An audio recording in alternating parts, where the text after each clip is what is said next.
ဒဏ်ရာပြဿနာတွေကြောင့်ဆုံးရှုံးမှုကြီးမားခဲ့တဲ့အာဆင်နယ်ဟာဒဏ်ရာပြဿနာတွေကြောင့်လက်ရှိဘောလုံးရာသီမှာကြီးမားတဲ့ထိုးနှက်ချက်တွေကြုံခဲ့ရပြီးဆုံးရှုံးမှုကြီးမားခဲ့တယ်လို့ပြည်ထောင်နာမည်ကျော်သတင်းဌာနတစ်ခုဖြစ်တဲ့ The Sun ကရေးသားခဲ့ပါတယ်။အာဆင်နယ်ဟာလက်ရှိဘောလုံးရာသီမှာအဓိကကစားသမားတွေဒဏ်ရာပြဿနာတွေကြောင့်အဓိကကစားသမားတွေမကစားနိုင်တဲ့ပွဲက140ပွဲတိရှိခဲ့တာပါ။အတင်းကောင်းဆောင်အိုဒီဂက်အပါဝင်အားထားရတဲ့ကစားသမားတွေဖြစ်တဲ့ဆာကာထရော့ဆက်ဂေဘရီယယ်အဇေဆာလီဘာခါလာဖီယိုရီကိုင်ဟာဗတ်မော်စကွေးယာနဲ့တင်ဘာတို့ဟာဒဏ်ရာပြဿနာတွေကြောင့်အာဆင်နယ်ရဲ့ပွဲစဉ်တွေကိုလွဲချော်ခဲ့တာပါမန်စီးတီးတိုက်စစ်မှုဟာလန်ကဒဏ်ရာပြဿနာကြောင့်လက်ရှိဘောလုံးရာသီမှာပရီးမီးယားလိပွဲစဉ်တစ်ပွဲကိုပဲလွဲချော်ခဲ့ချိန်မှာအာဆင်နယ်တိုက်စစ်မှုကိုင်ဟာဗတ်ကအာဆင်နယ်ရဲ့ပရီးမီးယားလိပွဲစဉ်23ပွဲအထိလွဲချော်ခဲ့တာမျိုးတွေကြောင့်အာဆင်နယ်ဟာကြီးမားတဲ့ထိုးနှက်ချက်တွေနဲ့ရင်ဆိုင်ခဲ့ရတယ်လို့ဖြစ်ခဲ့တာပါအာဆင်နယ်အနေနဲ့ကာရာဘောင်ဖလားကိုလက်လွတ်ခဲ့ရတာနဲ့ FA ဖလားပြိုင်ပွဲကထွက်ခဲ့ရတဲ့အကြောင်းရင်းတွေထဲမှာလည်းဒဏ်ရာပြဿနာတွေရဲ့ဖီစည်းထိုးနှက်မှုတွေကအရေးပါတဲ့အချက်ဖြစ်ခဲ့တယ်လို့သတ်မှတ်ခံခဲ့ရပါတယ်။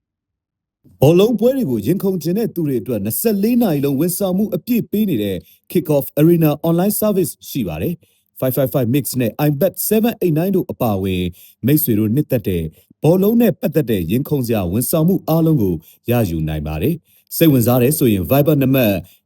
886 536 536ကိုဆက်သွယ်နိုင်ပါတယ်။